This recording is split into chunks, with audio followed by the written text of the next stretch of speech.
নমস্কার বন্ধুরা, ভারত সময় টিভিতে আপনাদের স্বাগতম।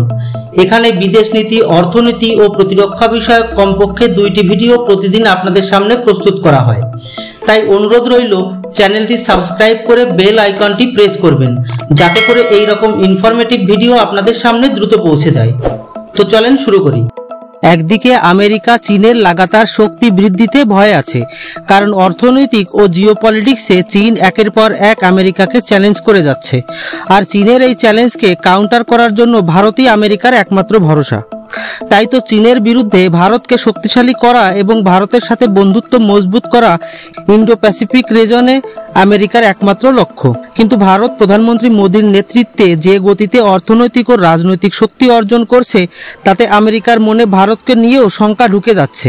কারণ একে তো ভারত রাষ্ট্রহিতে কোনো ব্যাপারে আমেরিকাকে মোক্ষম জবাব দিতে ছাড়ছে না, অন্যদিকে বৈশ্বিক রাজনীতিতে আমেরিকার নীতিকেও কখনো কখনো চ্যালেঞ্জ করছে।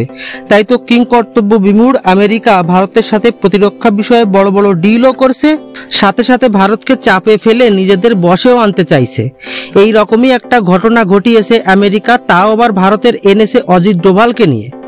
প্রধানমন্ত্রীর আমেরিকা সফরের কয়েকদিন বাকি থাকতেই আমেরিকার এক কোর্ট গত মঙ্গলবার খালিস্তানি সন্ত্রাসী গুরুপতবন্ত সিং পান্নুকে হত্যার প্ল্যানিংয়ের জন্য ভারত সরকারকে ওয়ারেন্ট পাঠিয়েছে।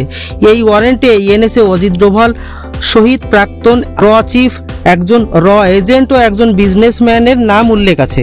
আর এই কুৎসিত কাজ করার সাথে সাথেই ভারত সরকার আমেরিকা সরকারকে ভালো করে ধুয়ে দিয়েছে। কারণ একজন সন্ত্রাসীর কথায় কিভাবে আমেরিকার কোর্ট ভারতের বর্তমান এনএসএর উপর ওয়ারেন্ট জারি করতে পারে, এটা কোনো নিয়মের মধ্যে পড়ে না। কারণ যে কোনো দেশের এনএসএরা সারা বিশ্বের ডিপ্লোম্যাটিক সংরক্ষণ পেয়ে থাকে। তবে আমেরিকার গভর্নমেন্ট এই বিষয়টি নিয়ে ভারতকে আশ্বস্ত করেছে যে তারা এটার একটা বিহিত করে ছাড়বে। আর আপনাদের জানিয়ে রাখি, এটার একটাই বিহিত হবে, সেটা হলো ওয়ারেন্ট থেকে এনএসএ অজিত ডোভালের নাম কেটে দেওয়া। আর আমেরিকা এটাই করবে। মাঝখান থেকে এইসব 2 পয়সার প্রেসার ট্যাকটিক করে ভারতের ধৈর্যের পরীক্ষা নেয় আমেরিকা। আর আরও একটা বিষয় দেখতে চায় যে কোন টাইপের অ্যাকশনে কোন টাইপের রিয়াকশন দেয় ভারত।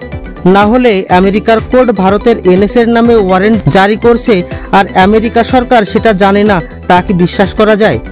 যাই হোক, মাঝে মাঝেই আমেরিকার কিছু কিছু কর্মকাণ্ডে ভারতের মনে সন্দেহ জাগিয়ে তোলে যে সত্যিই আমেরিকাকে বিশ্বাস করা যায় না। তাই নিজেদের স্বার্থে ভারত আমেরিকার সাথে বন্ধুত্ব করবে, কিন্তু সেই বন্ধুত্বে অন্ধের মতো বিশ্বাস করা থাকবে না, থাকবে জহুরির মতো কোষ্ঠীপাতর দিয়ে যাচাই বাছাই করা। আপনাদের কি মনে হয়, আমেরিকাকে বিশ্বাস করা যায়? কমেন্ট করে জানাবেন। ধন্যবাদ।